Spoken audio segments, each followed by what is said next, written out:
So what I'm going to do first is to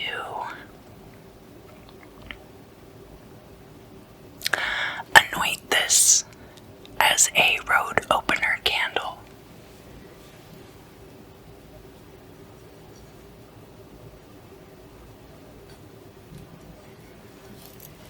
It's one of those candles that has the multi-fluorescent colors that drip down when you burn it.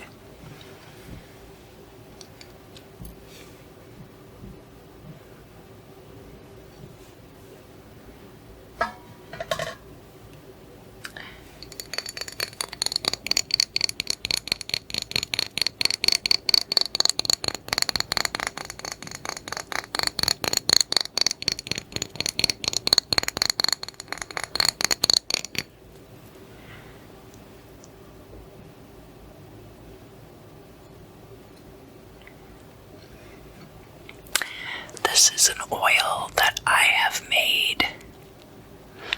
The secret recipe will remain so for now. It's a little bit experimental. Some of the ingredients are not very typical.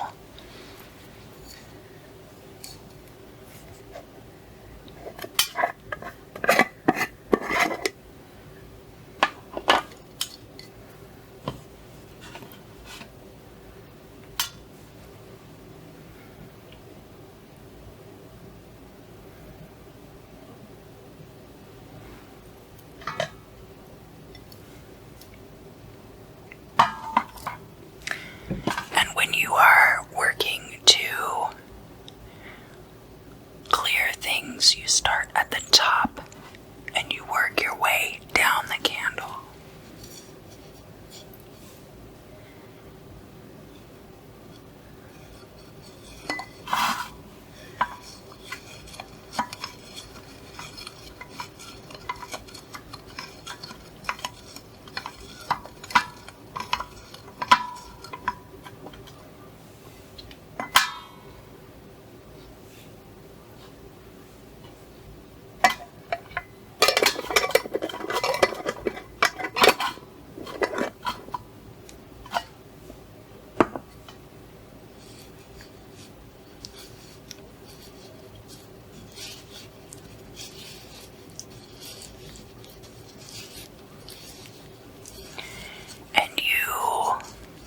Set your intention. You think about all the things that you want to have cleared. And I'm burning this candle for everyone.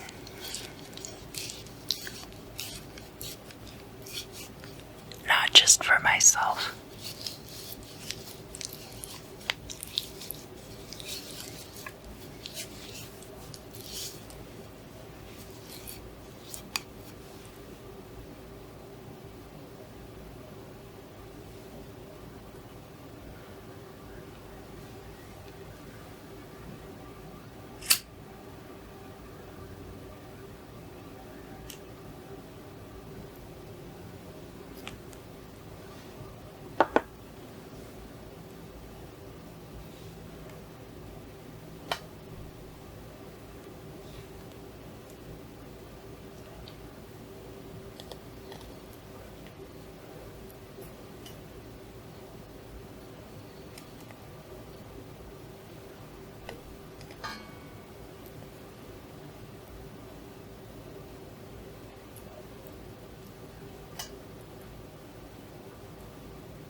shape of an S. It also looks a little bit like a seahorse. So this tall pillar of wax here is kind of like the tower.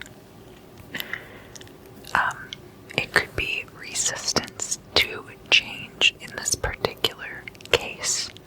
The tower imagery means something different in almost every form of divination, even between tarot and the Lenormand, and the reasons for that are myriad. I can't go into it here, but perhaps sometime we will do a video about imagery in divination, talk about dreams and wax and cards and all kinds of things. Over here we have another little piece. This piece right here. It looks almost like a crab claw. Could also be a backwards C or the letter Kaf. We have another piece of wax that actually looks kind of like a finger pointing. So now I did keep track. I have been moving this around, but this finger is pointing. It was set up kind of like this, so it's pointing in a southwesterly direction from where I'm sitting, which is between the elements of fire and water, according to some disciplines. I feel like in this case, it's what applies. We have this nebulous pile of wax down at the bottom here. Now, these candles are designed to be very drippy, and I wanted that to be the case because I did want to read it afterward. But you would also, for a road opener candle, want it to burn very completely. So there's that as well to consider. Now I'm going to pick it up and turn it over. And we have the red was the first color, and that of course is in the middle. And then we have even like some blues and some vivid yellows off to the sides that didn't even really show up when the candle was burning. These are candles that are fun to burn when you are in a room that's lit by like black lights. We didn't have we had like a few little pieces coming off, but we didn't have like much more than that off. That's all, the rest of it's all kind of stuck together,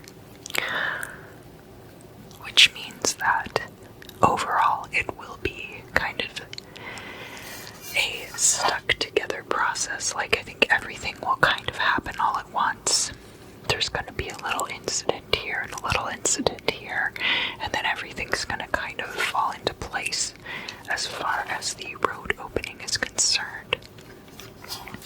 And then over here, well, I'm mangling it, but I think we've read that part already. Over here we have this that looks kind of like a dragon or a dog, kind of like a flying creature. And it reminds me mostly familiar with stuff like The Never-Ending Story. There are all kinds of stories about flying dragons, but Falcor from The Never-Ending Story being not just a lucky dragon, but the main form of transportation for Sebastian when he entered that realm. So I think that it's a very lucky omen, and that after everything kind of falls into place, things will be much, much more lucky. And again, I have found a lot of little melted metal fragments. There's a couple here too that are melted metal fragments, and I'm not sure where that came from. Gemini.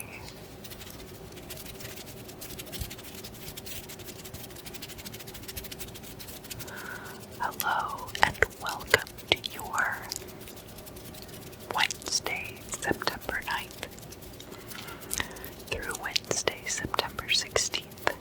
Crystal scrying. Now, I guess I should be a little more general when I say these things, because actually a lot of these messages are going to come out and they're going to be for later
tell by now that I'm pretty obsessed with opals.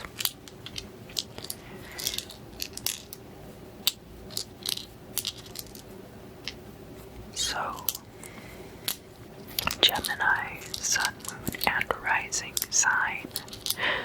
What do you need to know for this week? September 9th, Mars goes into retrograde in the sign of Aries. The moon is going to be in your sign, Gemini, from the 8th until the early morning of the 11th, which is Friday. On Friday, it will enter Cancer.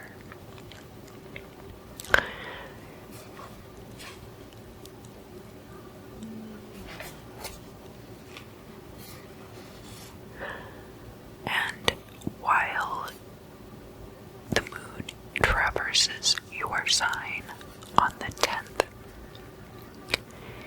it's going to be square to the Sun in Virgo and Neptune in Pisces, which is Neptune's exalted placement. It will, however, be sextile to Mars in Aries, so that will be a more favorable placement. You might find yourself, you may ask yourself, how did I get here? This is not my beautiful house. This is not my beautiful wife. And you find yourself letting the days go by and the water flowing underground.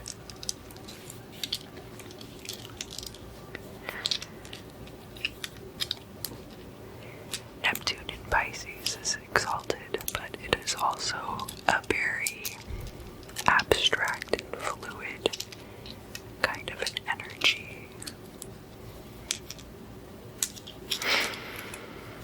And then Sun in Virgo. Virgo is a mutable earth sign, but it's also a very organized and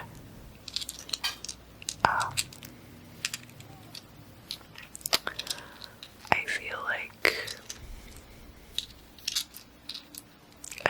a disciplined sign, but not quite as disciplined as maybe Capricorn as far as placements are concerned.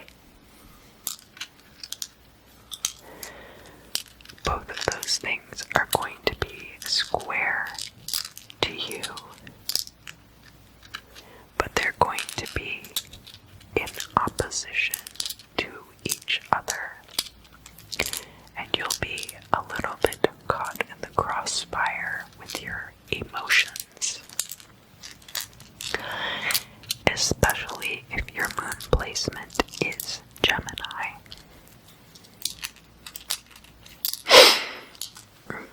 Gosh, I'm sorry, that was a little bit loud. I was trying to clear my nose.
this other person was that either kicked your kickstand out or pulled the rug out from under your feet, that person might then come back into the picture.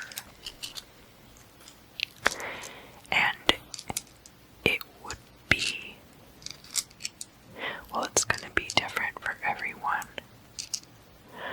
I'm hearing it would be advisable not to be too quick to take them back, because then they're going to feel like they can just come and go as they please, and that's not really what you need. What you need is somebody that you can count on for certain things, right? So it's important that this person be accountable. Otherwise, they can have the same superficial involvement as everyone else. So don't hold a grudge, but also don't welcome them back in with open arms too quickly, because the other person that you begin working with, I think, might bring something very valuable to the table that you would not have been able to do otherwise. Alright, what else do I need to tell Gemini for this week? Go rock climbing. For those of you who are into rock climbing, this is going to be a good time for you to do that, but you already knew that because you're a professional rock climber and you know that this time of year is very pleasant and temperate in a lot of the world. We are heading into transitional seasons.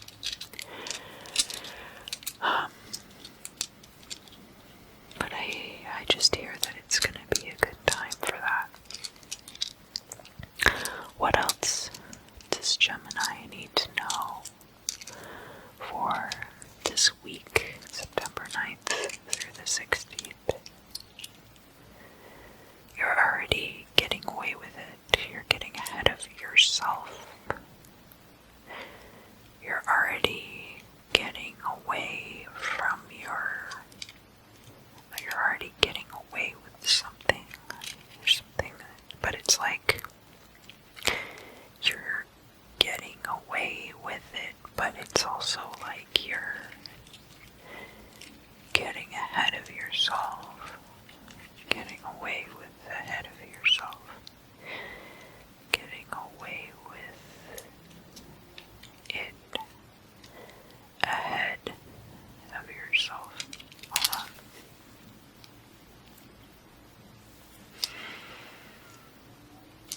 There's a blockage that needs to be cleared. Is that related to me? No. Gemini, there's a blockage that needs to be cleared as far as this project is that you're working on. And that's why this person gets frustrated and leaves, because they think that you're not making progress quickly enough, or maybe they haven't even thought that far ahead. It's not a conscious thought on their part. They're just like, whatever, this is hard and I don't want to do it. This isn't fun for me, but it could be a lot of fun. But there's a blockage there. How is Gemini, Sun, Moon, or Rising going to clear out this blockage? Well, for you who have Moon in Gemini, I feel like you're being like too pedantic this week.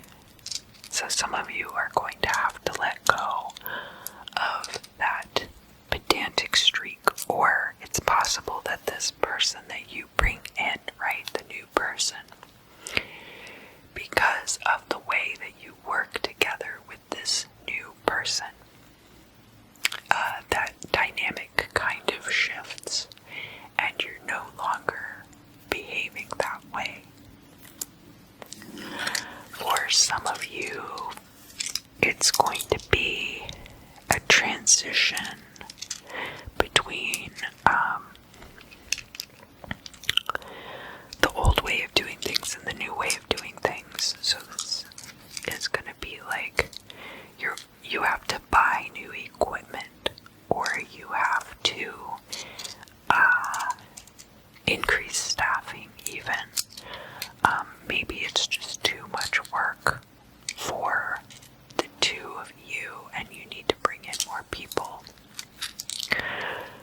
or maybe the platform, I'm hearing the platform isn't right. So maybe you're trying to do something on a platform that it would be better set up on a different platform. So like if you are doing live streaming on YouTube and you're having a lot of issues with it, maybe it would be better for you to go over to Twitch. And it's possible that you could even find a way to pair what you're doing with something else in a way that would make it a really appealing stream for people to watch on Twitch.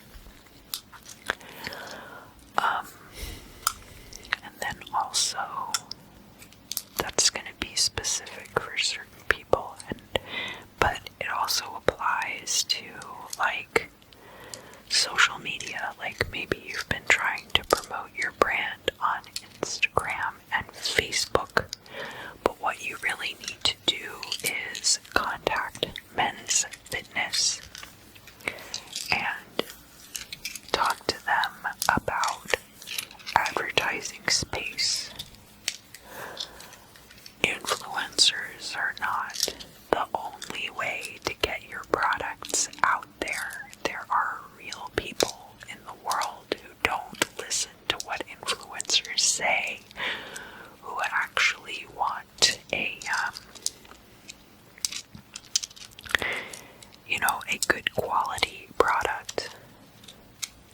If you're spending all of your time creating a good quality product and you don't put anything into promotion, or you aren't able to promote effectively, it doesn't mean that you don't have a good product that people want. It just means that you don't have a team of marketing executives, right? So that could be something too. What else do I need to tell Gemini? Well, I have to tell you about Labor Day, which is the day that I'm actually recording these videos. If you'll see here up at the top,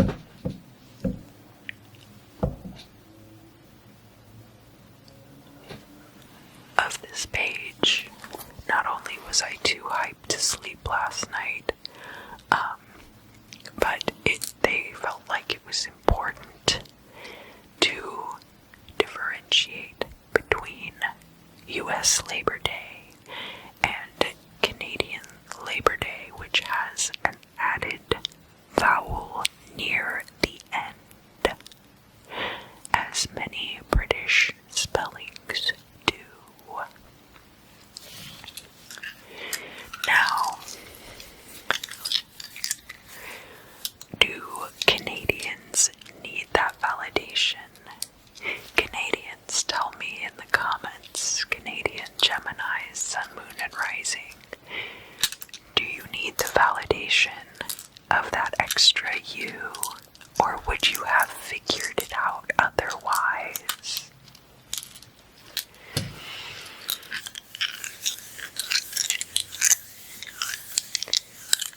Like, how important is the spelling? Is it a sign of respect?